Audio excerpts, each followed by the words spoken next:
Hi students. तो आज हम देखेंगे पेज नंबर 7 यानी ऑर्डर्ड फील्ड के बारे में हम पढ़ेंगे। ऑर्डर्ड सेट क्या होता है, ये सब चीज़।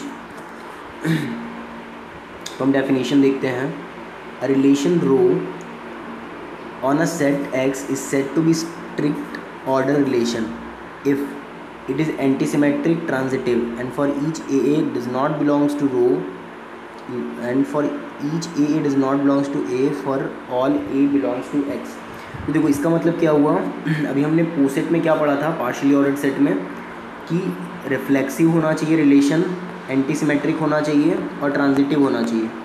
बट इसके केस में क्या हो रहा है कि एंटीसिमेट्रिक होगा, ट्रांजिटिव होगा, बट रिफ्लेक्सिव नहीं होगा। तो यही तो रिलेशन हमारा रिफ्लेक्सिव था कि ए बिलोंग करना चाहिए रो में for all A belongs to X, but बोला जा रहा है कि A does not belongs to row for all A belongs to X. तो इस तरह के जो रिलेशन होते हैं उसे हम बोलते हैं स्ट्रिक्ट ऑर्डर रिलेशन। वो था हमारा पार्शियली ऑर्डर रिलेशन, यह है स्ट्रिक्ट ऑर्डर रिलेशन जो कि इस चीज़ को फॉलो नहीं करता है। किसी भी ए के लिए ये नहीं बिलोंग करेगा रो में। If a partially ordered be denoted by less than equals then the corresponding strict order is denoted by less than। तो ये less than से डिनोट होगा। तो आप देखो ये क्यों नहीं बिलोंग, मतलब कि ये जो लेस देन वाला साइन है ये कैसे स्ट्रिक्ट ऑर्डर रिलेशन होगा। ये हम देख सकते हैं कि कोई भी एलिमेंट, मान लो मैं 5 लेता हूँ तो 5 से लेस नहीं हो सकता है। अगर ये इक्वल का साइन होता तो ये हो जाता सही, बट ये लेस नहीं हो सकता है। 5 से आप सोचो लेस कैसे होगा। ये इक्वल अगर यहाँ पे होता तो ये एक साइन को सेटिस्फाई कर रहा तो हम इसे 5 लेस देन इक्वल्स टू 5 लिख सकते, क्योंकि यहाँ पे इक्वल्स भी इंक्लूडेड है। इसका मतलब होता है लेस देन और इक्वल्स टू, तो ये और में आ जाता है ये इक्वल्स। बट 5 से लेस कभी नहीं हो सकता है, तो इसीलिए ये कभी भी ये सिर्फ हम अगर लेस वाला साइन लेते हैं तो ये कभी भी हमारा पार्शियली ऑर्डर्ड सेट नहीं होगा, स्ट्रिक्ट ऑर्डर रिलेशन होगा। Now two elements A and B be a partially ordered set are said to be comparable if one of them is related to the other। अब इसको हम लोग comparable कब बोलेंगे, दो partially ordered set को comparable बोलेंगे अगर one of them is related to other। ये देखते हैं, समझते हैं इसको। सॉरी, दो एलिमेंट अगर हम लेंगे, मतलब कि सेट के अंदर से अगर हम दो एलिमेंट ले रहे हैं A और B, मान लो ये सेट, सॉरी अगर मैं ले रहा हूँ कोई दो एलिमेंट मैं लेता हूँ ए और बी, अगर बिलोंग कर रहा है एक्स के अंदर, और ये एक्स मेरा पार्शियली ऑर्डर्ड सेट है, तो अगर ये ए और बी आपस में कॉम्पेरेबल होंगे, अभी समझते हैं कॉम्पेरेबल का मतलब क्या होगा। One of the relation A is less than equals to B और B less than equals to must hold. इसका मतलब क्या हुआ कि अगर ये कोई भी दो मैंने रैंडम एलिमेंट लिया एक्स के अंदर से, तो या तो ये A is less than equals to B, मतलब ये रिलेशन है। ये रिलेशन को हम ऐसे भी डिफाइन कर सकते हैं, लेस देन और इक्वल्स का यूजुअल जो मीनिंग होता है, या फिर हम इसे किसी अलग तरीके से डिफाइन कर सकते हैं कि ए डिवाइड करेगा बी को, A less than equals to. इसका मतलब ये सिंपली रिलेटेड है। इसका मतलब कि A is related to B, it's just a symbol of the relation. तो अगर हम ऐसा लेंगे इस तरह से, अगर कोई भी दो एलिमेंट अगर हम रैंडम एक्स के अंदर से उठाते हैं, कोई भी ए और बी, और अगर वो इस कंडीशन को सेटिस्फाई करेगी, कोई भी दो एलिमेंट आपस में रिलेटेड हो, either A is related less than equals to B और B is less than equals to, मतलब ए बी से रिलेटेड हो या बी ए से रिलेटेड हो, तब हम बोलेंगे कि इस तरह के जो रिलेशन है वो ऑर्डर्ड रिलेशन है। इसी को हम पढ़ते हैं कि in a particular ordered set there may exist the elements A and B which are not comparable. और पार्शियल ऑर्डर्ड सेट में तो ऐसे एलिमेंट एग्जिस्ट कर सकते हैं जो कि आपस में रिलेटेड नहीं है। जैसे एग्जाम्पल के लिए, for example in exercise 3 the integers 4 and 6 are not comparable. तो ये हम देखते हैं।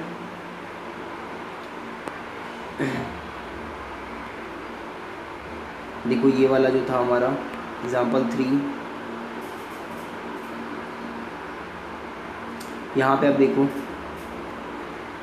इसके अगर अकॉर्डिंग अगर डिवाइज़र लेंगे तो 4 ना तो 4 6 को डिवाइड कर रहा है और ना ही 6 4 को डिवाइड कर रहा है। इसका मतलब होता है डिवाइड्स। ये जो साइन है इसका मतलब है डिवाइड्स, बट ये मैंने काट दिया, इसका मतलब ये डिवाइड नहीं कर रहा, ना ही 6 4 को भी डिवाइड नहीं कर रहा, तो मैं किसको भी काट दूँगा। इसका मतलब दोनों ना तो 4 6 से रिलेटेड है ना 6 4 से रिलेटेड है। तो हम लिख सकते हैं ना तो 6 4 से रिलेटेड है और ना ही 4 6 से रिलेटेड है। इसका मतलब कि ये पार्शियली ऑर्डर्ड रिलेशन, तो हमने देखा था कि पार्शियली ऑर्डर्ड सेट तो था, पोसेट तो था, बट ये ऑर्डर्ड सेट नहीं है। अब फॉर एग्जांपल ये तो हमने देख लिया, because either is a divisor of the other, because neither is a divisor of the other. If a partial ordered relation satisfy a fourth condition that any two elements are comparable, then it is called the total order relation. तो अब इसमें क्या बोला जा रहा है कि अगर पार्शियल ऑर्डर रिलेशन अगर इस कंडीशन को सेटिस्फाई करे कि हम अगर कोई भी दो एलिमेंट को उठाएं और वो आपस में कॉम्पेरेबल हो, मतलब कि रिलेटेड हो, तो उनसे हम बोलेंगे कि ये जो रिलेशन है ये टोटल ऑर्डर रिलेशन है. तो यहाँ अभी तक हमने जो पढ़ा मैं आपको थोड़ा सा फटाफट एक बार रिकॉल करा देता हूँ कि हमने क्या पढ़ा है.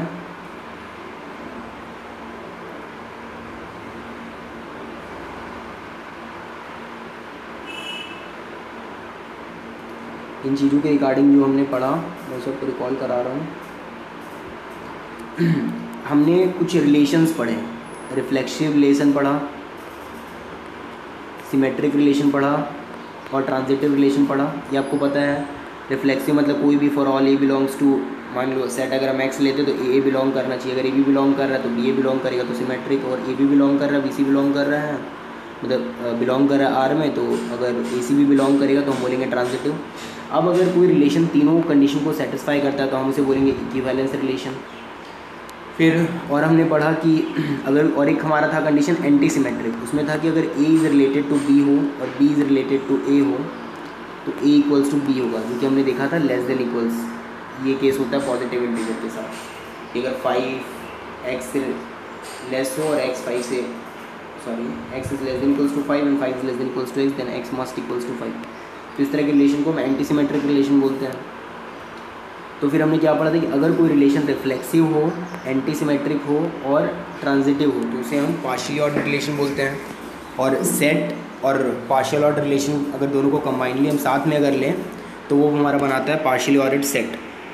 और फिर हमने अभी पढ़ा टोटली ऑर्डर्ड सेट कि अगर पार्शियली ऑर्डर्ड सेट मतलब कि कोई सेट अगर रिफ्लेक्सिव मतलब कोई रिलेशन जो वो रिफ्लेक्सिव भी हो, ट्रांजिटिव भी हो और एंटी सिमेट्रिक भी हो, और साथ ही साथ मतलब रिफ्लेक्सिव ट्रांजिटिव और एंटी सिमेट्रिक के साथ साथ अगर उसके कोई भी दो एलिमेंट को अगर हम उठाएं तो कोई भी दो रैंडम एलिमेंट और वो आपस में रिलेटेड हो, तो हम इस तरह के सेट को मतलब कि विथ रिलेशन मतलब रिलेशन के साथ उस सेट को हम बोलेंगे टोटल ऑर्डर्ड सेट, और उस रिलेशन को हम बोलेंगे टोटल ऑर्डर्ड रिलेशन.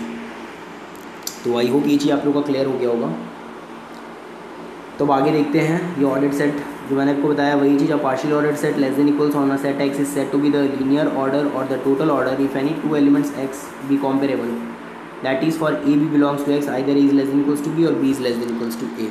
तो हम यहाँ पे हमने पहले ऑलरेडी पार्शियली ऑर्डर्ड ले लिया है, इसीलिए वो तो कंडीशन को सेटिस्फाई करेगा ही कि हमारे पास एक रिलेशन होगा जो कि रिफ्लेक्सिव, एंटी सिमेट्रिक और ट्रांजिटिव तो होगा ये तीन चीज़. साथ ही साथ अगर एक एक्स्ट्रा कंडीशन हो कि हम कोई भी दो एलिमेंट को उसके अंदर से उठाएं और वो आपस में रिलेटेड हो, तो इस तरह के रिलेशन को हम बोलेंगे टोटली ऑर्डर्ड रिलेशन. और सेट के साथ उस रिलेशन को हम बोलेंगे, या लेस देन इक्वल का जो साइन ले रहा है इसे हम कंबाइनली बोलेंगे, मतलब कि x के साथ हम इस रिलेशन को कंबाइनली बोलेंगे टोटली ऑर्डर्ड सेट या ऑर्डर्ड सेट. तो this properties known as the laws of dichotomy and it is expressed by the saying that the elements of the set X are comparable under less than equal. तो इसका हम लोग क्योंकि यहाँ पे relation हम ये लेस देन इक्वल्स का ले रहे हैं तो हम बोल सकते हैं कि यहाँ पे कोई भी जो दो एलिमेंट है वो आपस में रिलेटेड हैं इस रिलेशन के अंडर में. तो अब आगे देखते हैं.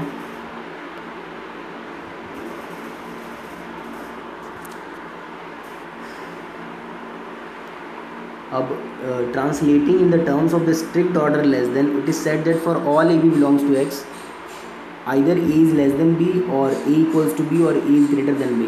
अब इसका मतलब क्या हुआ? Translating in the terms of the strict order, अब strict order के सेंस में अगर हम ब्रेक करें, it says that for all A B belongs to X either A is less than B or A equals to B or B A is greater than B. This property is known as the law of trichotomy. अब देखो इसका मतलब क्या हुआ कि हम तीन तरह के रिलेशंस इस तरह से हम ले पा रहे हैं. अब क्योंकि हमने देखा था स्ट्रिक्ट ऑर्डर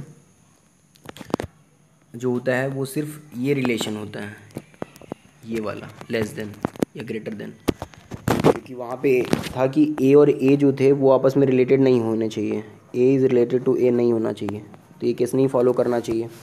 तो इसीलिए जब हम इसे अगर ब्रेक करेंगे इस पार्ट में, मतलब कि इसे हम अगर स्ट्रिक्ट ऑर्डर के फॉर्म में लिखना चाहेंगे, translating in the terms of the strict order less than it says for all A B belongs to S, हम लोग इसको या तो लिखेंगे ए लेस देन बी या ए ग्रेटर देन बी, या फिर ए इक्वल्स टू बी ही होगा, कंप्लीट ए और बी इक्वल ही होगा। मतलब ऐसा केस नहीं होगा कि A is less than equals to B वाला, ऐसा कुछ। इसे हम 3 अलग अलग पार्ट में ब्रेक कर देंगे। This property is known as the law of trichotomy, तो इसी प्रॉपर्टी को हम लोग बोलते हैं लॉ ऑफ ट्रिकोटॉमी। मतलब कोई भी एलिमेंट अगर ए और बी एक्स में बिलोंग कर रहे हैं तो इसी 3 कैटेगरी में से एक में आएंगे, या तो ए बी में ए और बी रिलेटेड होगा, या बी और ए रिलेटेड होगा, या फिर ए और बी इक्वल ही होगा। अगर ऑर्डर्ड सेट से हम कोई भी 2 एलिमेंट उठाते हैं तो आपस में कोई 2 एलिमेंट आपस में रिलेटेड होंगे, और नहीं होंगे तो वो इक्वल होंगे। मतलब स्ट्रिक्ट ऑर्डर के केस में, मतलब ये कॉम्पेरेबल तो है, लेकिन अगर स्ट्रिक्ट ऑर्डर के केस में लिखे तो, क्योंकि स्ट्रिक्ट ऑर्डर में हम ए लेस देन, ये हमारा हम ऐसा नहीं लिख सकते हैं ना, ये अलाउड नहीं है, तो इसलिए हम ऐसे लिखेंगे इसे, ग्रेटर देन, लेस देन और इक्वल। तो 3 पार्ट में हम ब्रेक कर सकते हैं उसे। तो आई होप आपको ये चीज़ क्लियर हो गया होगा। फिर नेक्स्ट ये देखते हैं, let X together with a linear order less than equals defined on it is said to be linearly ordered set or a totally ordered set। यही totally ordered set जो हमने ऊपर पढ़ा वही है। अब देखो ये बहुत इंपॉर्टेंट चीज़ लिखा हुआ है यहाँ पे कि in a poset x less than equals to, poset का मतलब पार्शियली ऑर्डर्ड सेट, मतलब कोई भी एक non empty set x with a partially ordered relation with satisfying the 3 condition reflexive, antisymmetric and transitive। तो a subset C which is linearly ordered under the given order relation less than equals to on X is called a chain। अब अगर इसका हमें कोई एक ऐसा X का subset मिल जाता है, अगर मान लो ये तो नहीं है हमारी, ये पोसेट है, मतलब कि ये पार्शियली ऑर्डर्ड है लेकिन टोटल ऑर्डर नहीं है, लेकिन अगर इसका कोई हमें सबसेट मिल जाता है जो टोटली ऑर्डर है तो उसे हम चेन बोलेंगे। ये सब एग्जाम्पल हम जैसे यहाँ पे एक देखते हैं कि अगर हम देखें कि n less than equals to natural number और लेस देन इक्वल्स टू मतलब डिवाइज़र वाला केस, जैसे हमने देखा था कि 4 और 6 आपस में रिलेटेड नहीं है, ना 4 6 से रिलेटेड ना 6 4 से रिलेटेड है। मतलब ये जो लेस देन इक्वल्स और ये इसका मतलब होता है, मतलब इसके केस में एग्जांपल 3 में ये डिफाइन किया गया था रिलेशन कि 6 4 से रिलेटेड तब होगा जब 6 इज़ द डिवाइज़र ऑफ 4। तो हमें पता है ये तो डिवाइज़र है नहीं, तो ये इससे नहीं रिलेटेड है और ये ना इससे रिलेटेड है, तो ये तो हमारा टोटली ऑर्डर नहीं है। लेकिन अगर हम इसमें 2 के पावर्स में ले, यानी 1 ले, 2 का पावर 0 ले, 2 का पावर 1, 2 का पावर 2, इस टाइप से ले, तो इसमें देखो कोई भी आप एलिमेंट रैंडम उठाओ, जैसे 8 उठाओ और 4 उठाओ, देखो दोनों आपस में रिलेटेड है। कुछ भी आप आगे मान लो 32 उठाते हो और 4 उठाते हो, देखो आप लिख सकते हो कि 4 डिवाइड्स 32। तो हमेशा ये 4 और 32 देखो आपस में रिलेटेड है, तो इसके कोई भी आप रैंडम एलिमेंट को उठाओगे तो आपस में रिलेटेड होंगे। तो ये किसका नेचुरल नंबर का सबसेट है, तो इसीलिए हम इसे बोलेंगे चेन। तो ये आई थिंक आपका क्लियर हो गया होगा। अब नेक्स्ट है a linearly ordered set X is less than equals to set to be well ordered set, तो इसे हम बोलते हैं well ordered set X less than equals to को। If every non empty subset S of X has a least element, तो हमने इसको well ordered कब बोलेंगे X less than equals to को, कि अगर इसका कोई भी हम अगर एक सबसेट उठाते हैं तो उसके पास हमें एक एलिमेंट मिले जो कि लीस्ट एलिमेंट हो। लीस्ट एलिमेंट का मतलब क्या होगा कि least element in the subset S is an element A in S in which A is less than equals to H for all element S in S. जैसे कि मान लो for example ये हमने लिया पार्शियली ऑर्डर्ड सेट, तो यहाँ बोला जा रहा है कि कोई भी लीनियरली ऑर्डर्ड सेट अगर हम लेते हैं, जैसे मान लो कि हमने जो ऊपर एग्जांपल्स देखे थे लीनियरली ऑर्डर्ड सेट का, उससे हम कोई भी अगर एक सबसेट उठाते हैं, और अगर जैसे मान लो कि ये जो है ये कम्प्लीटली अगर जैसे हम इंडिपेंडेंट अगर लें, तो ये अगर इंडिपेंडेंटली अगर देखा जाए तो ये तो 1 2 4 8, अगर इसको अगर एक इंडिपेंडेंट सेट एक्स देखे तो ये टोटली ऑर्डर्ड है। और इसे हम वेल ऑर्डर तब बोलेंगे अगर if every non empty subset, कोई भी आप सबसेट उठाओ, जैसे ये एक 1 2 ले लो, कुछ भी एक एलिमेंट हो 2 4 या 1 2 4, ऐसा कोई भी सबसेट, सबके पास देखो एक लीस्ट एलिमेंट है, जैसे कि 1 इसका लीस्ट एलिमेंट है, अगर 1 2 लेते हैं सिर्फ तो लीस्ट एलिमेंट क्या होगा कि अगर बाकी कोई भी एलिमेंट लें तो वो लेस देन इक्वल्स मतलब कि रिलेटेड होना चाहिए। तो देखो जैसे कि अगर मान लो कि अगर मैं सबसेट लेता हूँ फॉर एन एग्जांपल, इसका मैं सबसेट लेता हूँ 1 8 और 2 1 8 16 फॉर एग्जांपल। तो देखो यहाँ पे हमारे पास 1 है जो कि रिलेटेड है 8 से भी और 1 रिलेटेड है 16 से भी। तो 1 देखो सारे एलिमेंट्स और 1 खुद से भी रिलेटेड है। रिलेटेड का मतलब कि 1 डिवाइड करना चाहिए 8 को, कर रहा है। 1 16 को डिवाइड करना चाहिए 1, और 1 खुद को डिवाइड करना चाहिए तो खुद को भी डिवाइड कर रहा है। उसी तरह से मान लो कि अगर हम इसका लेते हैं एक सबसेट 2 4 और 16 फॉर एन एग्जांपल, तो यहाँ आप देखो कि लिस्ट एलिमेंट 2 है। 2 देखो इसको भी डिवाइड कर रहा है, इसको भी डिवाइड कर रहा है, खुद को भी कर रहा है। तो इसका मतलब बोल सकते हैं इसे अगर एक्स को अगर इंडिपेंडेंट लेंगे तो ये वेल ऑर्डर्ड होगा। इसका आप कोई भी अगर एक सबसेट बनाते हो तो इसके पास एक ऐसा लिस्ट एलिमेंट होगा जो सबसे रिलेटेड होगा बाकी अदर एलिमेंट से। तो नेक्स्ट एग्जाम्पल देखते हैं। n less than equals to is linearly ordered set where a is less than equals to b has its usual meaning is also well ordered set। तो अगर हम less than equals usual meaning मतलब कि 5 जो है वो 6 से छोटा होता है, ये वाला। तो यूजुअल मीनिंग अगर यूज़ करें तो ये भी हमारा वेल ऑर्डर्ड सेट है। तो वेल ऑर्डर सेट के लिए सबसे पहला तो हमारा लीनियरली ऑर्डर्ड सेट होना चाहिए। तो एन लेस देन इक्वल्स हमें पता है लीनियरली ऑर्डर्ड है। फिर से बताया तो क्यों है, क्योंकि सबसे पहले लीनियरली ऑर्डर के लिए हमारा पार्शियली ऑर्डर्ड होना चाहिए। पार्शियली ऑर्डर के लिए यानी रिफ्लेक्सिव। तो देखो अब ए जो है वो लेस देन इक्वल्स टू ए, सही है, रिफ्लेक्सिव है। कोई भी एलिमेंट आप रैंडम उठाओगे तो वो खुद से लेस देन इक्वल्स टू होगा, मतलब ए खुद से रिलेटेड होगा। अगर A less than equals to B है, अगर A less than equals to B है और B less than equals to अगर ए होगा तो ए इक्वल्स टू बी होगा। तो देखो एंटीसिमेट्रिक भी है। और अगर A less than equals to B और B less than equals to C है तो A less than equals to C होगा। तो यानी कि ट्रांजिटिव भी है, यानी कि ये पार्शियली ऑर्डर्ड सेट है। और कोई भी अगर हम रैंडम एलिमेंट उठाते हैं इससे, कोई भी आप रैंडम एलिमेंट उठाओ, देखो 3 और 7 तो सब आपस में कॉम्पेरेबल हैं, क्योंकि देखो आप ऐसे लिख सकते हो रिलेटेड है। तो ये टोटली ऑर्डर्ड भी है। और वेल ऑर्डर तब होगा अगर इसके कोई भी हम सबसेट को उठाएं तो उसमें हमें एक लीस्ट एलिमेंट मिलना चाहिए। तो ऑब्वियस सा बात है, अगर कोई भी अगर आप इसका सबसेट उठाओगे n लेस देन इक्वल्स, यानी मान लो 1 5 8 फॉर एग्जाम्पल, तो देखो 1 5 8 का हमारे पास एक लिस्ट एलिमेंट है। देखो 1, क्योंकि 1 और 5 में देखो देखो 1 इससे भी रिलेटेड है, 1 8 से भी रिलेटेड है, 1 सबसे रिलेटेड है। इनफैक्ट सब एलिमेंट सबसे रिलेटेड है और 1 जो है वो लीस्ट एलिमेंट हो जाएगा क्योंकि वो सबसे रिलेटेड है।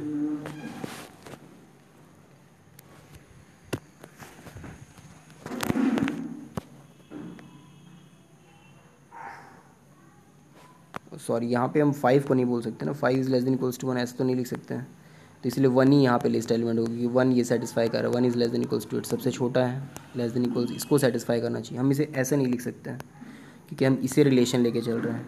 तो हम बोलेंगे कि यहाँ जो एलिमेंट है ये इससे तब रिलेटेड होगा जब ये इस कंडीशन को सेटिस्फाई करे। लेकिन 5 जो है वो 1 से रिलेटेड तो नहीं है, 1 सबसे रिलेटेड है। 1 5 से भी है, 1 8 से भी है रिलेटेड, मतलब ये लेस देन होना चाहिए। तो आई होप ये क्लियर हो गया होगा। इसमें भी अगर आपको कुछ डाउट होगा तो आप मुझे बताना, मैं फिर से आपको समझा दूँगा। अब हम देखते हैं कि ये तो एग्जांपल हमने देख लिया था कि ये चेन होगा, क्योंकि ये आप देखो ये सबसेट, ये हमारा जो n less than equals to है, ये हमारा यूजुअल मीनिंग, ये एग्जांपल 3 यूज़ किया जा रहा है, ये डिवाइज़र वाला कॉन्सेप्ट, कि अगर हम लिख रहे हैं कि 2 is less than equals to 4, इसका मतलब 2 डिवाइड्स 4। तो इस सेंस से अगर हम लेते हैं तो ये पोसेट तो होगा पार्शियली ऑर्डर सेट, बट जो टोटली ऑर्डर नहीं होगा। क्योंकि आप कोई भी जैसे अगर एलिमेंट निकालते हो, उठाते हो, मान लो कि 2 और या सॉरी हाँ 2 और 3 भी आप ले सकते हो। देखो कि 2 ना तो 3 से रिलेटेड, ना 3 2 से रिलेटेड है, कोई किसी को डिवाइड नहीं कर रहा है। बट अगर आप ये लेते हो सबसेट n का, नेचुरल नंबर का, तो देखो इसकी में आप कोई भी एक एलिमेंट उठाओगे तो एक एलिमेंट दूसरे को डिवाइड कर रहा है, तो इसका मतलब ये एक चेन है। यही हमने पढ़ा था अभी चेन का डेफिनेशन। अब हम देखते हैं आगे। Let x less than equals to B an ordered set. तो मान लेते हैं अब आपको ऑर्डर्ड सेट बहुत अच्छे से क्लियर हो गया होगा। Partially ordered set with having an extra property that any we can compare any 2 of the elements. तो ये हो गया, हम एक ले रहे हैं ऑर्डर्ड सेट और s ले रहे हैं सबसेट x का, ठीक है। तो s हम एक सबसेट ले रहे हैं x का, तो ऐसा हमने लिया एक सबसेट x का। अब एन एलिमेंट, अब बोला जा रहा है कि an element u belongs to x। अगर कोई एलिमेंट x मतलब u x में बिलोंग करो, is set to B an upper bound for s if s is less than equals to u for each s belongs to s, and element l belongs to s is set to be the lower bound if s in for s if l is less than equals to s for each s belongs to s। तो देखो इसका मतलब हम समझते हैं, इसका मतलब क्या है कि सिंपल सा मतलब है यहाँ पे देखो, जैसे अभी हमने ऊपर पढ़ा था लीस्ट एलिमेंट, वैसे यहाँ पे है एक लोअर बाउंड और एक अपर बाउंड। तो जैसे अगर इसका अगर आप रफली मीनिंग समझो तो लोअर बाउंड मतलब जैसे मान लो कि एक सेट है, मैं लिखता हूँ फॉर एग्जांपल, एक मैं आर लेता हूँ, मतलब आर का एक सबसेट लेते हैं फॉर एग्जांपल 0,1, क्लोज इंटर में लेते हैं 0,1, तो ये सबसेट है रियल नंबर का। तो अब देखो यहाँ पे मेरा 0 होगा, यहाँ पे मेरा 1 होगा, इसके बीच के ये मैं एक सेट ले रहा हूँ जो कि आर का सबसेट है, रियल नंबर का सबसेट ले रहा हूँ 0 से 1।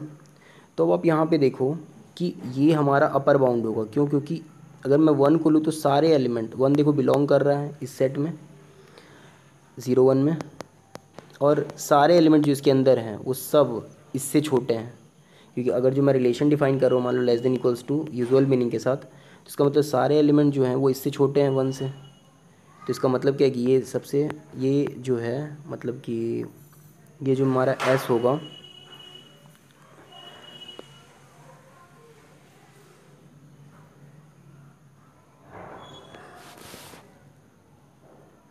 यहाँ पे लिखा हुआ है an element u belongs to, okay u को हमें बोला जा रहा है कि अपर बाउंड, देखो यही है 1 तो हमारा अपर बाउंड ही होगा, क्योंकि देखो यहाँ से इस कंडीशन के अकॉर्डिंग कि 1 जो होना चाहिए, मतलब क्या बोला जा रहा है, u is set to be the upper bound, मतलब 1 is set to be the upper bound if सारा एलिमेंट, अब कोई भी एलिमेंट ले लो इसके अंदर से 0 से 1 से, अब कोई भी एक्स उठाओ, देखो वो लेस देन इक्वल्स टू आएगा 1 से, जहाँ पे एक्स जो वो बिलोंग कर रहा हो सेट, जो स्मॉल एस है वो हमारा सेट यहाँ पे 0 1 है, क्लोज इंटरवल 0 1।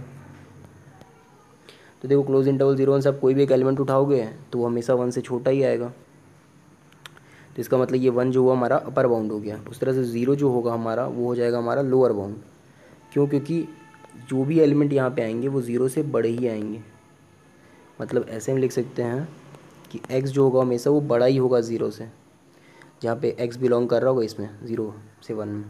तो देखो इसका मतलब हो जाएगा x लोअर बाउंड और हमेशा लोअर बाउंड जो होगा अपर बाउंड से छोटा होगा, लोअर बाउंड हमेशा अपर बाउंड से छोटा होगा, क्योंकि अपर बाउंड भी तो इसी का एलिमेंट है इस सेट का, और हमें पता है कि लोअर बाउंड सब एलिमेंट से छोटा है, तो इससे भी छोटा होगा, यानी कि लोअर बाउंड हमेशा छोटा होगा अपर बाउंड से।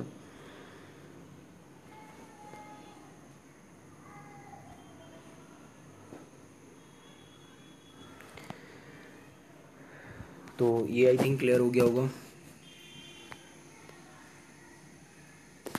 हाँ, यहाँ पे एक चीज़ देखो, यहाँ मैंने क्लोज इंटरवल 0 1 लिया था, तो इसमें क्या हो रहा था, इस सेट जैसे मैंने भी लिया था 0 1, तो अगर मैं क्लोज नहीं लेके ओपन लेता हूँ फिर भी यहाँ पे इसका अपर बाउंड और लोअर बाउंड 0 1 ही आएगा, लेकिन आप बोलोगे कि यहाँ पे 1 तो बिलोंग कर नहीं रहा है, 1 तो बिलोंग नहीं कर रहा है ओपन इंटरवल 0 1 में, फिर हम इसे क्यों ले सकते हैं, सॉरी ऐसे। तो अब यहाँ पे ध्यान दो, यहाँ पे लिखा हुआ है कि an element u belongs to x is set to be the upper bound, मतलब कि ये जो एलिमेंट है ये बड़े वाले सेट यानी रियल नंबर में बिलोंग करना चाहिए, तो रियल नंबर तो बिलोंग कर रहा है, तो इसको हम बोलेंगे कि ये अपर बाउंड है। और ये 0 तो उसमें भी जो मैंने बताया था 0 1 वहाँ पे क्योंकि वो सेट में भी बिलोंग कर गया था तो आर में तो करेगा, इसलिए मैंने 0 1 बोल दिया था, बट हमें देखना है इसमें बड़े वाले सेट में मतलब कि बड़े वाले सेट का कोई भी ऐसा एलिमेंट जिससे सबसेट के बाकी एलिमेंट छोटे हों, मतलब कि अगर हम ऐसा डिफाइन कर रहे रिलेशन तो उसे हम बोलेंगे अपर बाउंड, और ऐसे वो एलिमेंट x का जिससे सबसेट के बाकी सभी एलिमेंट छोटे हों तो उस छोटे वाले को हम बोलेंगे लोअर बाउंड। तो आई होप ये चीज़ क्लियर हो गया होगा। तो अब हम आगे देखते हैं।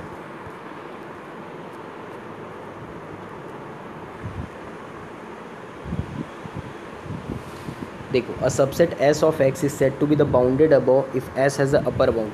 अगर कोई सेट S के पास अगर मान लो कि अपर बाउंड है तो उसे हम बोलेंगे बाउंडेड अबव, ऊपर से बंधा हुआ है। मान के चलो यहाँ पे उसका कोई ऐसा एलिमेंट है, कोई हमारे पास मान लो एक सेट है और इसके पास यहाँ पे मान लो यहाँ से यहाँ तक है फॉर एग्जाम्पल, तो ये यहाँ पे बंधा हुआ एक अपर बाउंड है क्योंकि सारे एलिमेंट इससे तो छोटे हैं, इसका मतलब यही जो होगा हमारा अपर बाउंड, तो ये बाउंडेड अबव हो गया, मतलब बंध गया अबव, अबव मतलब ऊपर से आगे से, तो ये हो गया। एस को बोलेंगे बाउंडेड अबव। वैसे ही बाउंडेड बिलो कब बोलेंगे, जब उसके पास लोअर बाउंड हो, मतलब कि बाकी सारे एलिमेंट, मतलब हमारे पास एक ऐसा वैल्यू जिससे कि इस सबसेट के सारे एलिमेंट बड़े हों, तो हम इसे बोलेंगे बाउंडेड बिलो। तो अब आता है in an ordered set x is less than equals the empty set phi is bounded above and bounded below. तो अगर कोई एक एम्प्टी सेट होगा फाई, ये बाउंडेड अबव भी है और बाउंडेड बिलो भी है, क्योंकि इसके पास कोई एलिमेंट ही नहीं है। तो कोई देखो बाउंडेड अबव या बाउंडेड बिलो कोई सेट कब नहीं होगा, जब उसके पास कोई मतलब उसके सारे मतलब हमें कोई ऐसा एलिमेंट मिले ही नहीं। मान के चलो अगर मैं लिख देता हूँ -∞ से इन्फिनिटी, तो ये हमारा बाउंडेड अबव और बाउंडेड बिलो नहीं है आर में, क्योंकि हमारे पास कोई ऐसा एलिमेंट मिल ही नहीं रहा जिससे कि ये छोटा हो या बड़ा हो, मतलब इसके सारे एलिमेंट छोटे हों या सारे एलिमेंट बड़े हों। तो ना तो ये बाउंडेड अबव है ना ये बाउंडेड बिलो है। बट लेकिन फाई के केस में आप देखो फाई के पास कोई ऐसा एलिमेंट ही नहीं है जिसके लिए हम ऐसा कुछ बोल सकें। तो इसके लिए फाई जो होगा वो ट्रिवियली बाउंडेड अबव भी होगा और बाउंडेड बिलो भी होगा। अब आते हैं next, every element x is an upper bound of phi and also every element of x is a lower bound of phi. अब इसका मतलब क्या हुआ कि कोई भी एलिमेंट अगर हम लेते हैं एक्स से, every element of x is an upper bound of phi and also every element of x is a lower bound of phi. इसका मतलब क्या हुआ कि एक्स का कोई भी आप एलिमेंट उठाओगे तो वो लोअर बाउंड भी है और अपर बाउंड भी है फाई के लिए, क्योंकि फाई के पास तो कोई एलिमेंट ही नहीं है। तो आप बोलोगे कि 5 क्या, मान के चलो एक्स के अंदर अगर 5 है तो आप बोलोगे क्या 5 लोअर बाउंड होगा, तो हाँ होगा, क्योंकि इसके पास तो कोई ऐसा एलिमेंट ही नहीं। हम बोल सकते हैं कि 5 के जो भी एलिमेंट होंगे, मान लो कोई भी एक्स अगर बिलोंग कर रहा होगा 5 में, तो एक्स जो होगा वो छोटा ही होगा 5 से, या बड़ा भी बोल सकते हैं कि बड़ा भी होगा 5 से, क्या फ़र्क पड़ता है, क्योंकि इसके पास तो कोई एलिमेंट है ही नहीं। तो ये ट्रिवियली सारे एलिमेंट जो होंगे इसके वो अपर बाउंड और लोअर बाउंड बन जाएंगे 5 के केस में। फिर let x less than equals to B an ordered set and s be the subset of x bounded above, s is set to have at least upper bound और a supremum. अब देखो इसका मतलब क्या हुआ, अ least upper bound, इसका मतलब क्या होता है,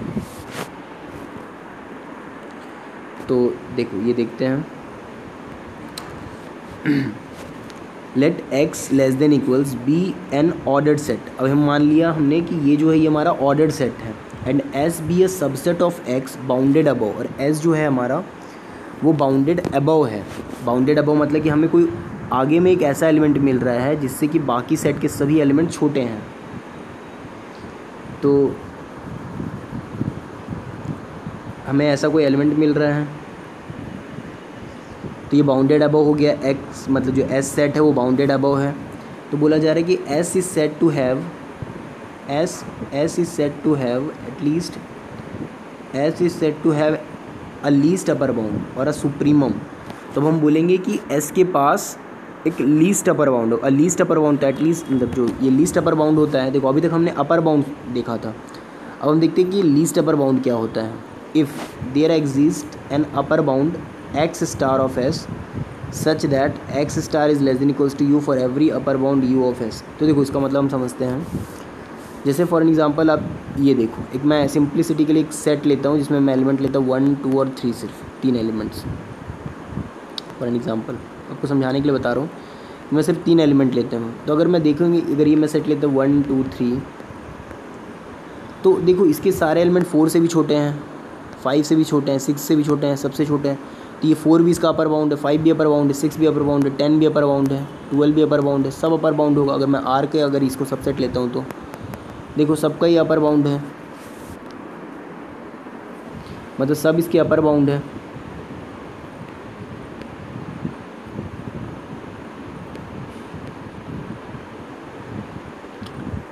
लेकिन अब हमें उसमें से एक यूनिक अपर बाउंड लेना है, मतलब कि लीस्ट अपर बाउंड। और साथ में हमें ये भी ध्यान देना है कि जो हम सेट ले रहे हैं वो ऑर्डर सेट है कि नहीं है। मैंने सिर्फ आपको एग्जांपल लीस्ट अपर बाउंड देने के लिए समझाया था, तो ये भी हमें ध्यान देना है साथ ही साथ।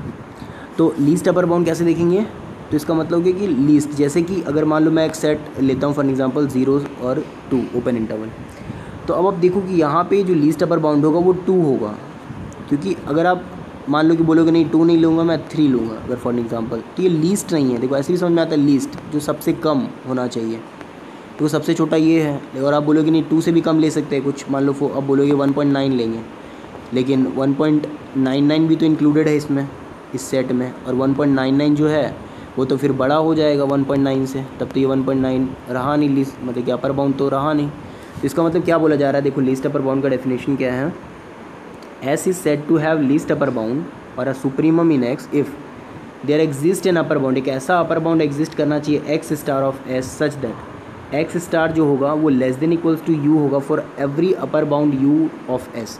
मतलब कि इन सब में सारे अपर बाउंड को हम लिख देंगे।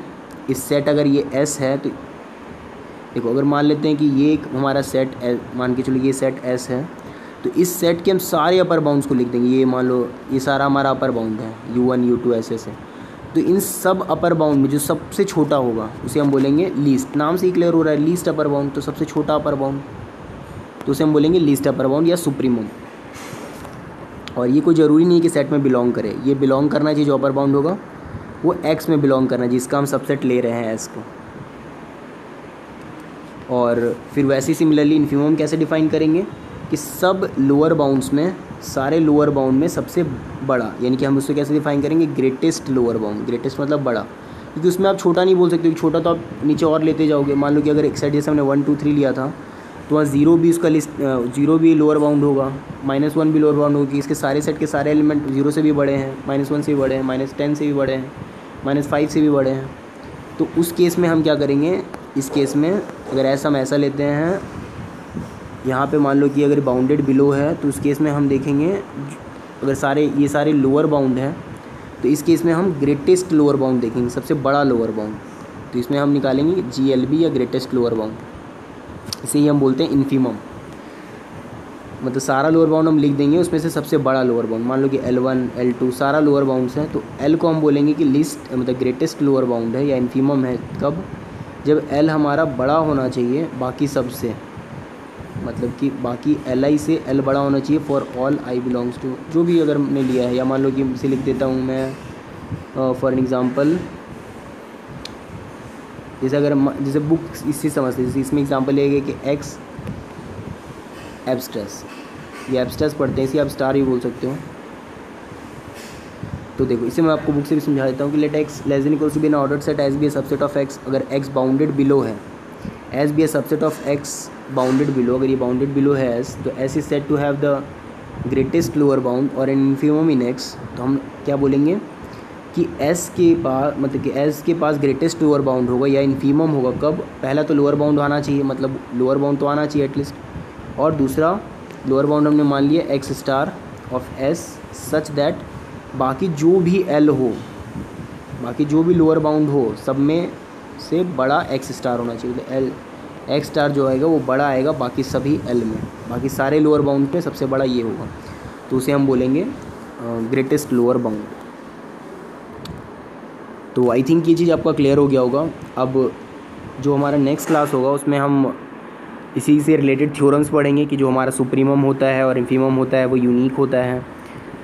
फिर हम कुछ इक्विवेलेंट स्टेटमेंट्स देखेंगे कि अगर कोई भी अगर ऑर्डर्ड सेट है तो उसके अगर वो बाउंडेड अबव तो उसका सुप्रीमम और इन्फीमम होना ही चाहिए। अगर बाउंडेड बिलो है तो इन्फीमम, बाउंडेड अबव तो उसका सुप्रीमम एग्जिस्ट करेगा ही। फिर हम फंक्शंस देखेंगे, फंक्शन के बारे में, फिर इक्वालिटी ऑफ फंक्शंस देखेंगे, फिर इक्विपोटेंट सेट, इन्यूमरेबल सेट्स, ये सब हम पढ़ेंगे। फिर कैंटस थ्योरम पढ़ेंगे, फिर उसके बाद हम ये सब एक्सरसाइजेस के क्वेश्चंस बनाएंगे। तो आगे के वीडियोस में हम ये सब देखेंगे। So thanks for watching the videos.